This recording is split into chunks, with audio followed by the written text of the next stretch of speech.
Hai, Assalamualaikum warahmatullahi wabarakatuh. Perkenalkan, saya Nadila Sadia dengan NPM 222170105. Di sini saya akan menjelaskan tentang indikator negara maju dari benua Eropa, khususnya benua Eropa Utara dengan negara Denmark. Nah, pertama di sini saya akan menjelaskan dari ciri umum negara Denmark. Nah, Denmark ini merupakan pernah menjadi pusat perampok Viking dan kemudian menjadi kedaulatan besar di Eropa Utara dan juga telah berkembang menjadi negara modern dan juga makmur. Nah, negara Denmark ini juga berperan penting pada integrasi politik dan juga ekonomi di dunia.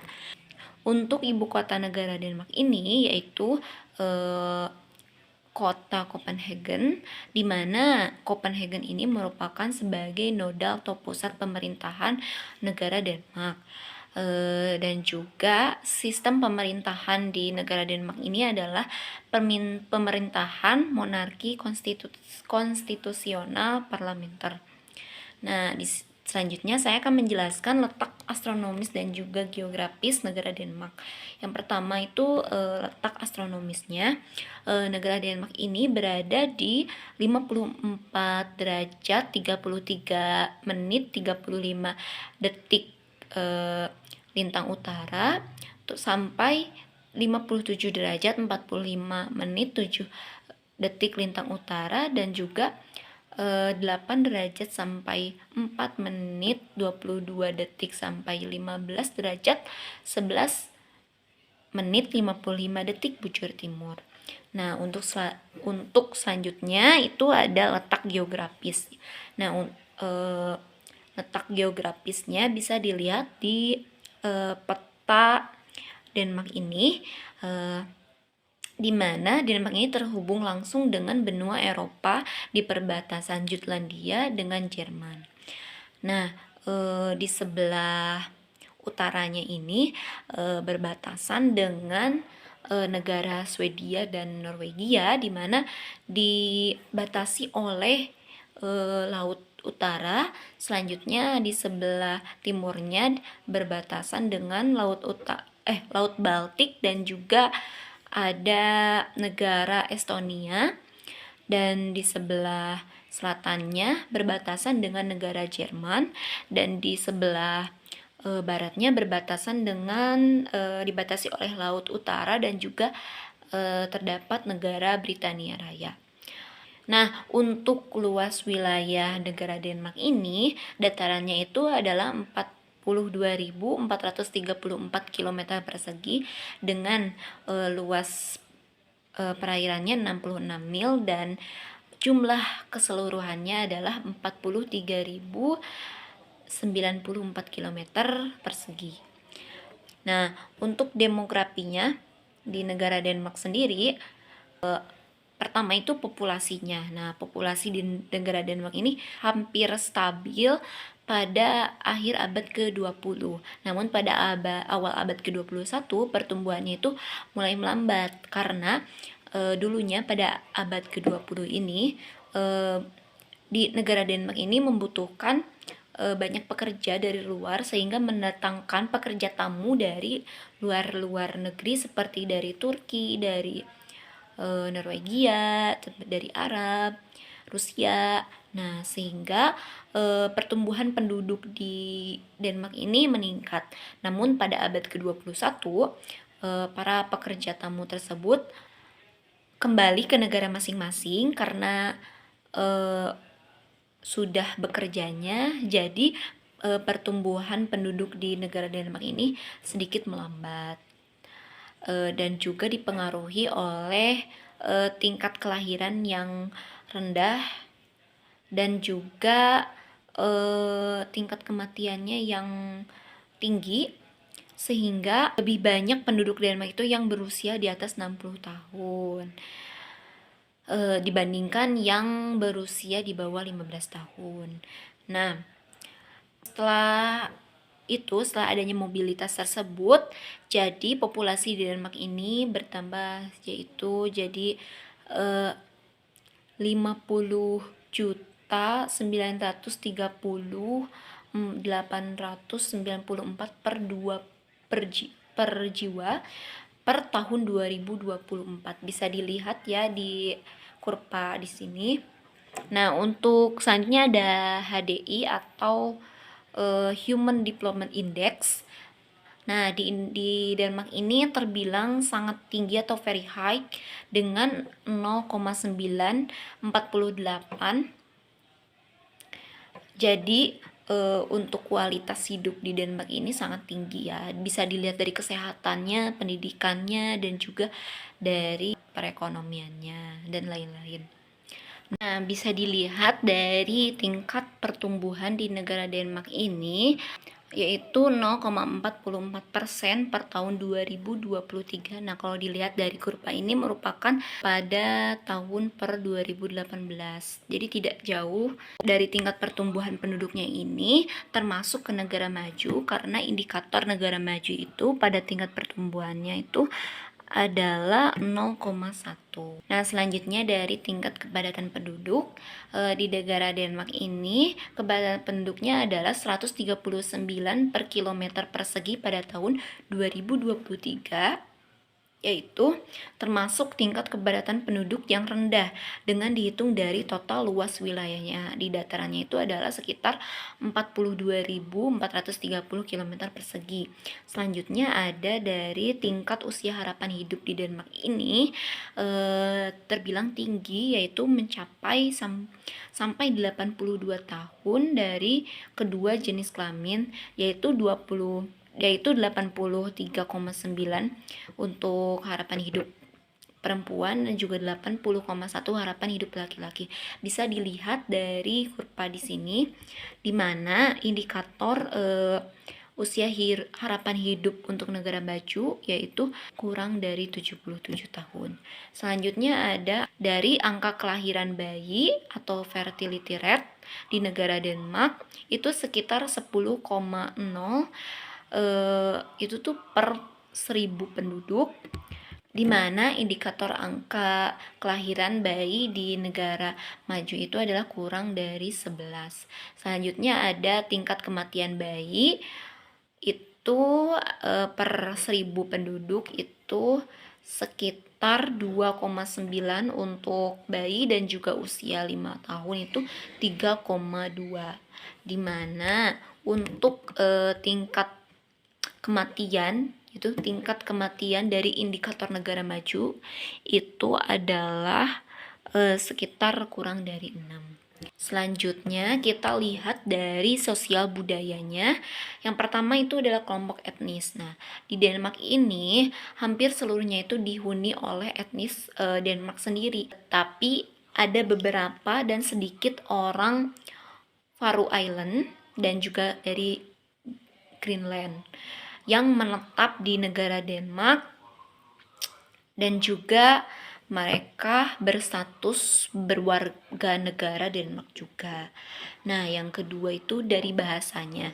Nah, untuk bahasa di Denmark sendiri itu ada bahasa Denmark atau bahasa Dutch, di mana bahasa tersebut merupakan bahasa resmi negara Denmark. Nah, terdapat juga bahasa-bahasa lain seperti bahasa Norwegia, di mana bahasa Norwegia ini memiliki keterkaitan dengan bahasa Denmark. Tetapi dapat dimengertinya itu oleh satu sama lain doang. Jadi hanya ada beberapa orang yang bisa mengerti bahasa-bahasa tersebut, tetapi harus dengan mempunyai skill dan juga pengetahuan yang cukup. Nah, selanjutnya dari agama. Agama di Denmark ini pada dasarnya di negara Denmark agama ini tidak terlalu penting, tetapi ada beberapa agama yang berada di negara Denmark, yaitu adanya gereja Katolik Roma dan juga sinagoga Yahudi yang telah lama berada di kota-kota besar di Denmark. Juga terdapat agama Islam sebagai agama minoritas di negara Denmark. Nah, tapi kebanyakan di negara Denmark ini pergi ke gereja rakyat Lutheran Injil Denmark atau Folkekirken. Nah, selanjutnya dari segi ekonominya. Untuk dari segi ekonomi di negara Denmark ini mempunyai standar hidup yang tinggi. Dari produk nasional bruto per kapitanya itu termasuk tertinggi di dunia, dengan layanan sosial yang berkembang dengan baik. Nah, untuk perekonomian utamanya itu berasal dari jasa, industri, dan juga pertanian. Nah, bisa dilihat di pendapatan per kapitanya, bisa dilihat di kurva di atas. Ini merupakan 2018 untuk per tahun 2020. Empatnya ini adalah 49.600 US dollar. Nah, untuk pendapatan domestik brutonya itu menjangkau 300 miliar US dollar. Nah, untuk di kurva di atas ini merupakan hasil dari pendapatan nasional bersih persen per tahun, yaitu ada 2,55% di per tahun 2018. Nah, tadi sudah menjelaskan indikator negara maju dari segi kuantitatifnya. Selanjutnya, saya akan menjelaskan dari segi kualitatifnya. Yang pertama ini adalah dari mata pencaharian.